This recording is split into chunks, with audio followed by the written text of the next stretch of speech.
Zoroastrian. There's, I think, two yachts that I find very impressive, very informative in the structure of the religion.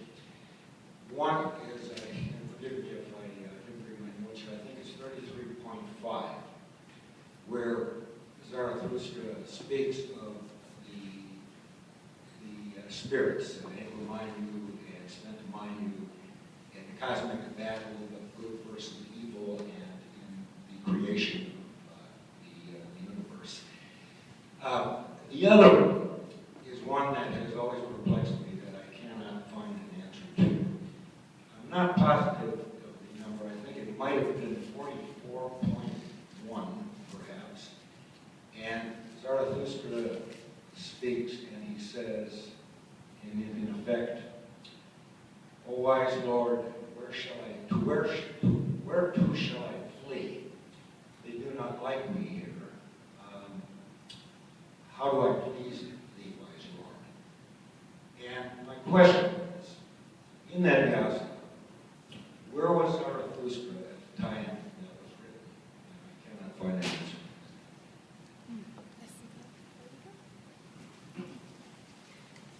You have read it. You really have read the good book. Coming back to, life is nothing but a contest between good and evil. And the choice you make is what governs how you become. Forget about the reward in the future. We don't look at the reward, what we become. It's based on our choices we keep making. It's the choices we keep making in our life. Coming back to the prayer that Zoroaster says to Ahura Mazda, this was a difficult time that he was going through. Look at it this way. In that era, at the age of 15, you got married, had a family, and you became independent. Well, this guy decides to go for a walk. He goes for a walkabout, and he just keeps traveling, learning about different faiths, different religions, goes into isolation, and then comes out, and for 8 years amongst his own people, his own clan, he's trying to preach this faith of one God, of Ahura Mazda, his belief. He's trying to convince them to shy away from sacrilege of sacrifice, blood sacrifices. And he's getting nowhere. And that's the desperate point which he reaches. To give you an idea, for 8 years with this clan, there's only one convert, his cousin. So he must have been either a lousy preacher or people were well entrenched in their beliefs to have one convert. Well, at that point, you can sense the desperation that he's praying to Ahura Mazda, saying, what do? I feel helpless. And I think we've all gone through that phase in our lives, if you look back on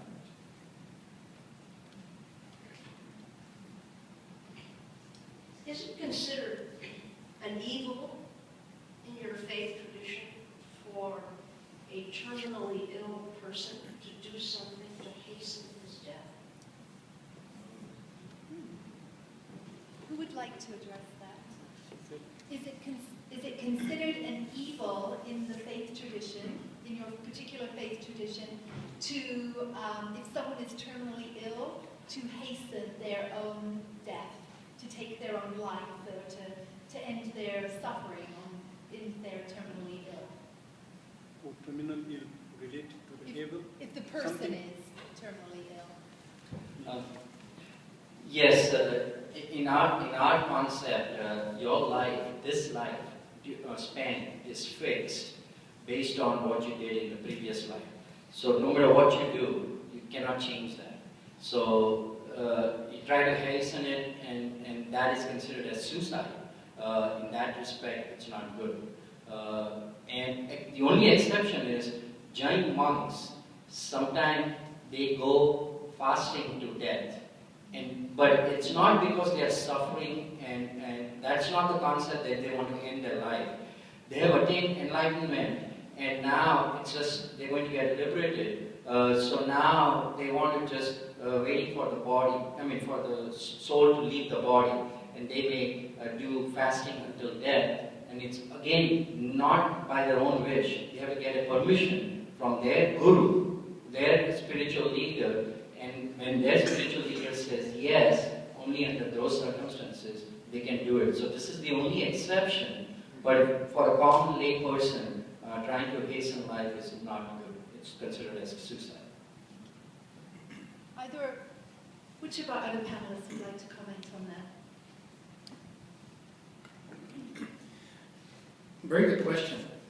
Whether it's ethical or within a religion, our culture to hasten death, and among the American Indian people, again, we leave everything up to the Great Spirit. To make that determination when the time comes to allow that person to go on and enter back into the womb of Mother Earth. And there's a couple of instances that I've seen as a medical doctor on how this could potentially happen.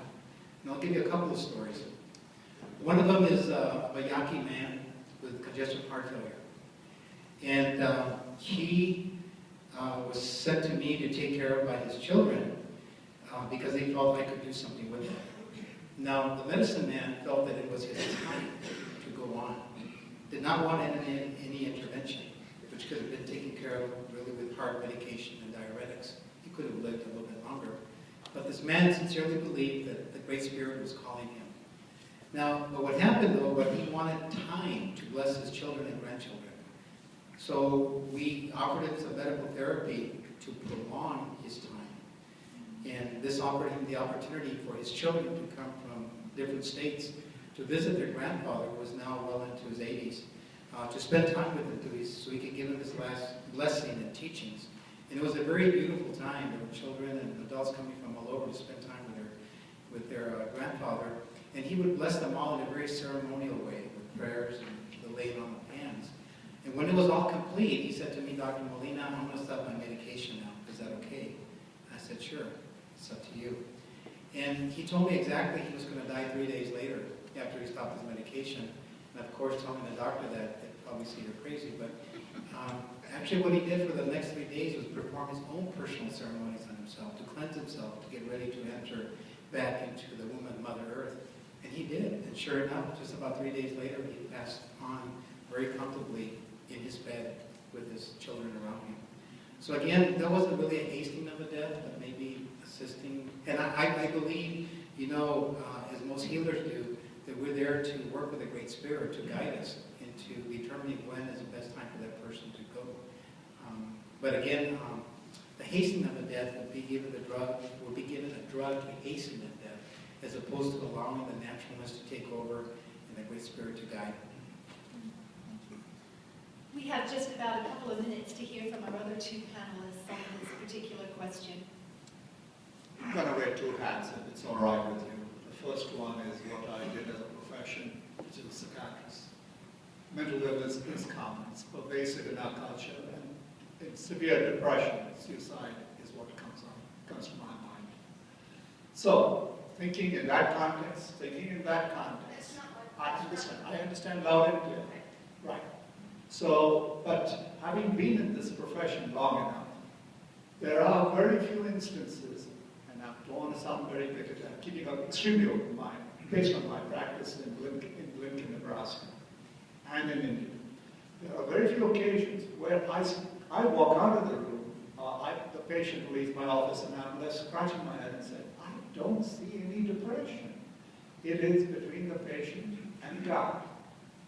Now, wearing the other hand as a Zoroastrian, Zoroaster preached a religion that was not of fear or of love, meaning, you know, I do it for the love of, I do it because of the good mind. I have to think, I have to reason. And then, based on what I think is my reasoning, I make the choice. Once I make that choice, I'm responsible for that choice. And now that I'm responsible for my choice, whatever the choice is, I have clearly thought it through, and that is my choice. So I cannot be, in reason you cannot be judgmental. And I think that's what you're talking about, if I sensed what your question was. It's more a judgment. It's a very personal. Thank you. Geshe, would you like to add 1 minute? 1 minute? What? So I get the question, or I may not get a question, but I will just answer. So in Buddhist tradition, that I think you said that like people who have terminal sickness, like I know that the dogs and these animals, they are terminal, so they put in sleep, Right. So that's the question. Yes.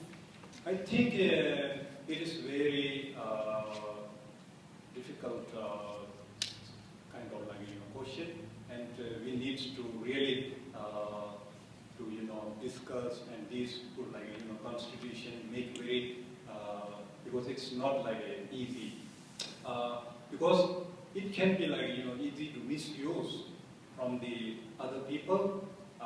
So that's why actually in Tibetan Buddhist tradition there is one particular, we have a puja or prayer. We say that someone really like a terminal sickness, many like months, and in the lying down, like lay down, and bad sickness, and we call, there is a puja that called Samju Chilo, means it's saying that not only on the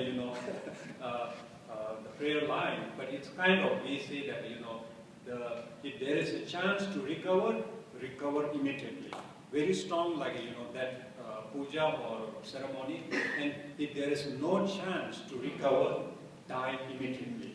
So from that, it's some showing that there is a put in sleep to like terminal sickness, not to be suffered more. But I think this case is very serious. Like all the people, citizens should care more. Like otherwise, nowadays the world is become like a funny thing. People can misuse easily. Really, like nowadays it's not still reliable to their own children also. Thank you. So what they will do with a good motivation or not good motivation, bad motivation, to get the property, money. So there is a lot of things. It's very important to discuss and to finalize better way.